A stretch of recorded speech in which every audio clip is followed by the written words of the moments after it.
Hey guys, it's Lune. It's been a while since I've uploaded a stream or made a video of any kind, so with the introduction of Season 2 in Legacy of the Void, I thought let's look at the new maps. Of course, yada yada yada, all the standard thing. The cut maps are Orbital Shipyard, Derelict Crest, and Ruins Ceres, which are the oldest maps, so that seems okay. The last map to cut was Central Protocol, the weakest map out of the remaining four, which I do agree with. I could argue that I'd rather have the U-shaped map. I forget the name, but the one with the very close air spawns and then the bridge. Because I don't personally like that map, though other than that I don't think there's much wrong with it.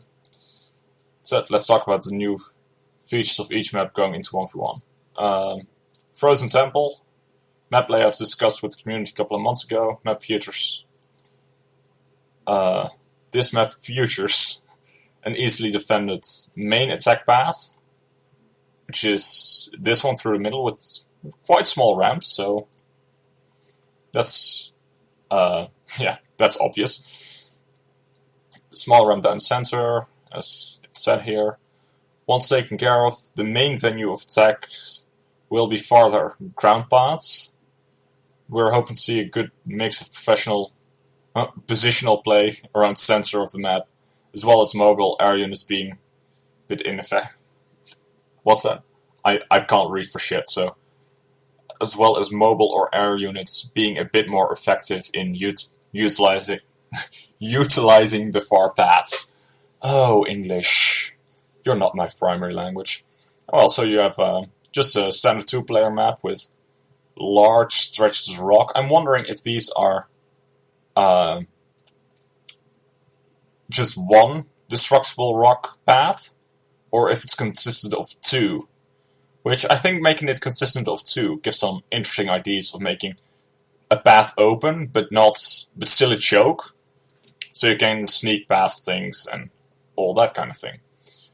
So I'm wondering about that. Otherwise, the middle path for Zerg is almost never a great place to be.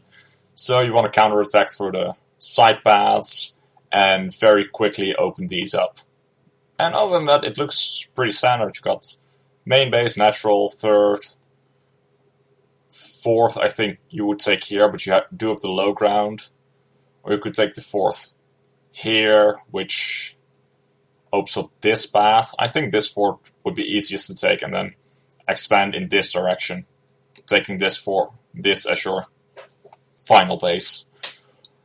Yeah, so far it looks like a very pretty map, I must say. And then next on we have the Ruins of Endion. Protoss tile sets. We have at least one watchtower. Second map that came from the many community discussion asking, are there ways to slowly push more island-like map without making an actual island map? Oh, okay. I didn't really understand what they were asking in the first place, but a slow push map without actually harshly segregating the bases. Structural rock towers right outside of your natural expansion can cut off all ground paths to your base and provide 4 bases that you can secure while watching over blocked off paths. We will evaluate how something like this works and maybe push the idea further in the future. So,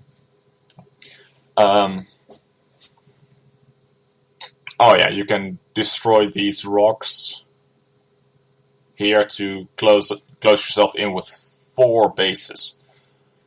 4 bases is quite a lot. So I'm thinking early game airplay is going to be utilized heavily here, because ground path seems to be fairly long, unless you want to bite through all these freaking rocks. And, start off with 1, 2, 3, then this one is destructible rocks. And if you don't want to expand towards this side because these rocks are taken down, you can expand up. So this gives an actual choice to your fourth base, depending on how the game has gone. Are you going to put it in here to keep it pocketed with the rest of your base, which is probably what most Terrans will do. And you get the triangle effect with here a point, and there a point as the strong parts of their defense. And if these rocks are broken down, then you want to go up here, and I think most Zergs are gonna move up there. And then a gold base in the middle, which is always a really interesting one. On the other base with a layout with spawns on one side, you hit it all the way on the other side of the field as a hidden expansion. And here it's like right in the middle. Wonder how that will work out. Otherwise you have one watchtower, two watchtowers, but they're really close by. They like cover each other for a big part. I think this is about the radius of them, so you can get around them if you break down these rocks, I believe. And so far so good. I like them working more with rocks. I do. I get annoyed by rocks and rock paths opening and closing, but it does give very interesting play, and especially at the pro level, it can get some very good games. Alright, then the latter edition of Invader. This map we also discussed as being a potential replacement to Central Protocol. Hopefully not as dull, more or less. And, I mean, I actually am surprised at how few times I've seen Blinkstalker play on Central Protocol in latter games. The main similarity is that third base is more difficult to take than on other maps. The improvement we believe to Invader has to compensate for this disadvantage, so the fourth base is much easier to take than once the third is secured. Right, so let's see, you got 1, 2, and then I think that only really works if you take this as your third, which you don't want. Like, this third is really difficult to take because, well, in these spawns. It does depend on spawns, so. And this fourth being further back makes it. Yeah, I think they've pretty well figured out how to do it, because in cross spawns, you're gonna probably go here because they're gonna come from this side. So you're gonna go to these, and if you have secured this base, then this base is also pretty easy to take. So I believe in this case, you might see double expansions going down. In the case of horizontal spawns, you're definitely gonna take these bases because you don't want the third this close to your opponent. And in the vertical spawns, I think in the vertical spawns, well, yeah, the fourth is again expanding away from your opponent. So I think they've pretty much managed what they're trying to do. I wonder how it's gonna turn out, and I'm wondering what's gonna happen with this gold base. I didn't even realize that was there before, but that's a very interesting position for the gold base because it's wide open. I think we're going to see only very, very late game use of these gold bases. And that's probably mostly in cross spawns. But we'll see. Would be fun though. And then the last one, Core Hull Carnage Knockout. And I've already kind of looked at this map, and this is an 8 spawn map. Main cool factor of this map looks to be the fact that the destructible rocks and rock tower usage will be critical both on offense and defense. So that's kind of the theme of all these maps, is destructible rocks, which, I agree of, but maybe they're starting to go a bit too heavy into it. Some fairly standard maps are appreciated as well. I think we still have a few in the pool. I haven't been paying attention. The main cool factor of this map looks to be destructible critical both offense and defense. For example, if the backdoor rocks to the main base aren't broken at the correct time, it could be very difficult to stop harassment attacks. On the flip side, we like the fact that there is a rock tower that can be broken very close by. Holding that location is much easier. Overall, the map pushes the boundaries of heavy strategic usage of destructible rocks and rock tower mechanics, so we're very interested in seeing how the map turns out. So okay, with here you have 8 possible spawns, but I'm assuming that when you're spawning on this side, your opponent is going to spawn in one of these 3 positions, and when you're spawning on this side, it's going to be in one of these 3 positions. I'm doubting that they're going to have the main bases like there or there as possibilities. And this gold base is sick. I'm pretty in love with this gold base. You just plop your base structure in the middle of that and you're mining from all sides. Oh, that's pretty cool. And then furthermore, you can break these towers down, but you have to break these rocks down and these towers down to expand in a weird way. Which you could do as maybe Protoss or Terran if you decide to expand somewhat later, but as a Zerg you really want to be going this way. So you would want these towers to go down and then take this as a third. And then from that way choose to expand either to this side or to this side. So my thoughts are quite easy to take a third. Well, in the right circumstances, if your opponent is spawning here and you're spawning here, you have more difficulty. Well, you don't really want to go here because you're expanding towards your opponent. As a Zerg, that's a bit unfavorable. As a Terran, though, you really want to be expanding that way, like expand slightly slower, but expand towards this side, make plenty of fortress here, build a defensive line here, and just start attacking this base. So I'm wondering how they're gonna do the spawns. Is it forced cross spawns, or in what way the spawns are gonna be done, and how that affects the play. But otherwise, like, there's destructible rocks here, it seems, and a whole lot of destructible rock towers, basically at every ramp and choke and thing you can imagine. So I'm thinking airplay might be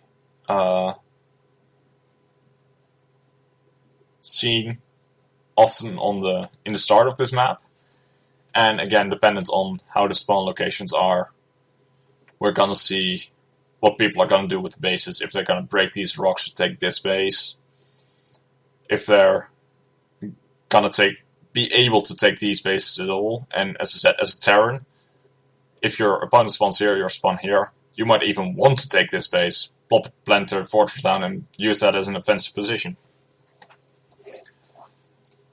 And, well, I don't play much 2v2, but let's go into the multiplayer maps, see what they have to offer. And full disclaimer, I have no idea how to judge multiplayer maps. Like, I'm just gonna start rambling about what there is, what I see on the map themselves. So, Magma Mines. This map is close quarters air fortress style map, where players have a fairly easy time coordinating with their allies. We expect that players can play straightforward macro games on this map. Well, yeah, that's what this map looks like. I think maybe airplay air harassment is going to be very prominent in this. But otherwise, for ground forces, it's just straight up base, base, base, base. You got a goal in the base. From what I've seen of like multiplayer maps, this is as standard as it gets. I do like though this and this goal base, this one being blocked off by rocks and this one being open. Very interesting choice. And only one watchtower, so this one is not covered by a watchtower, this one is. Yeah, very straightforward. Nothing much to say about it. Looks good though. Right, Mobius Factory XX1. By introducing multiple spawn points, we hope to bring the important scouting and reacting gameplay that we have in 1v1 to 2v2. So there's a lot of fun to be had in terms of scouting opponent's location before coming to a strategic decision. So this is a multi-spawn map, yeah.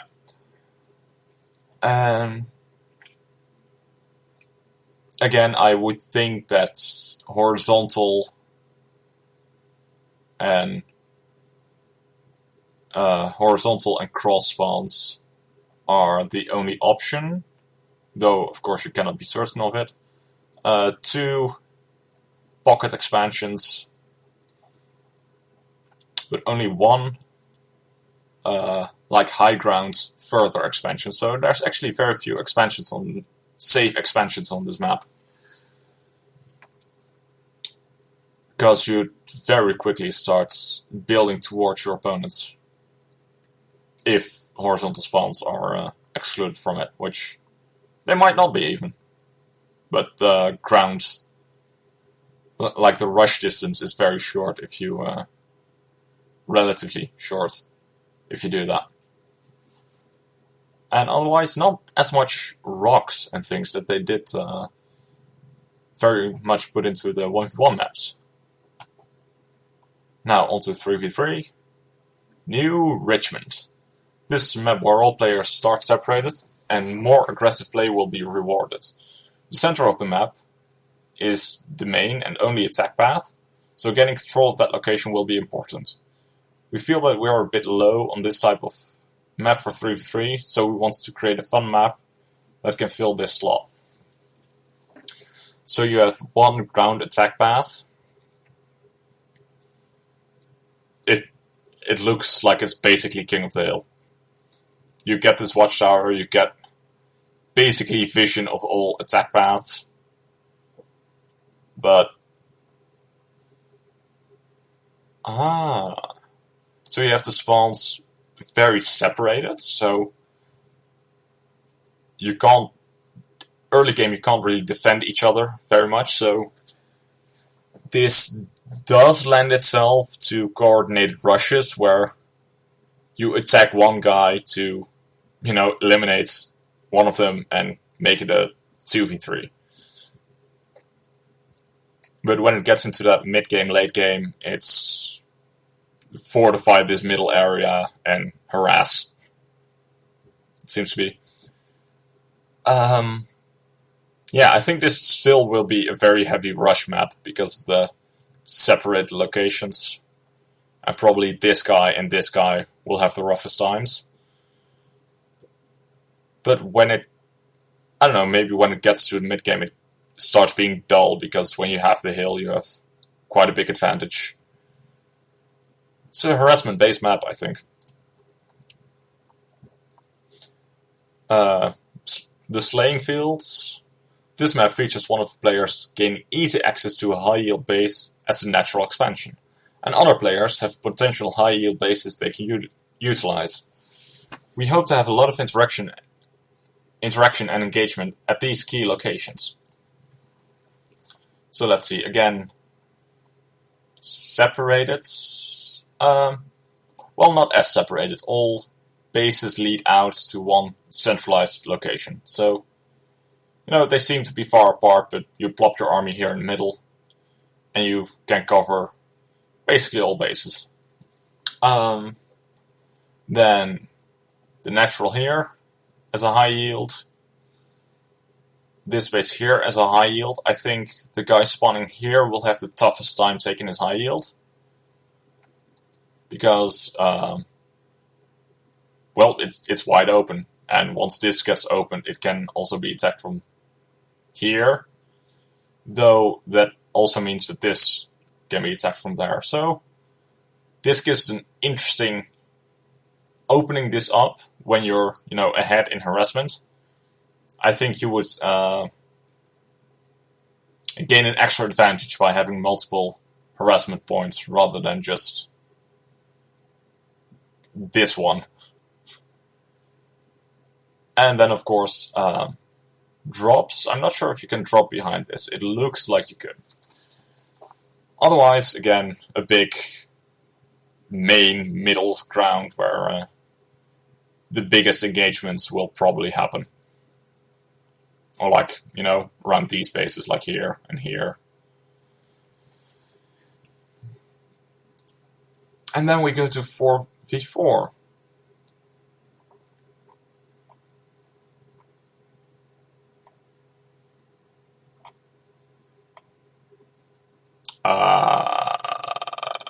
What? Is this the same map? Oh, they just put in the same map for 4v4, so then it's just... I know always cross spawns? That was lazy. But yeah, I'm thinking this will just be an enormous power grind with drops going over these bases. That's it. That's all I can think for this. I think this in 4v4 will be less interesting than in 2v2 because of the, scouting positions. And then they don't even mention it's also a 2v2 map. Right, then Void Zone. This map is unique in that 3 of the players start in the same fortress, but the rush distance to the opposing team's 3 players is quite close. On the other hand, the separated players per team have a really far attack path. What makes things more interesting is that the main path leading to allies can be blocked off by breaking rock towers. We hope to have some cool situations that arise from such a unique map, and this sounds really interesting. And it seems to be. So basically what I think can happen is that on this side of the map, in the early game, you get a 3v3 trying to prevent each other from going to the 1. And here you get a 1v1 trying to, eliminate one target. So I think up until the mid to late game, it might just be a 3v3 and a 1v1. And then once more expansions are taken, and the armies grow bigger, they can move to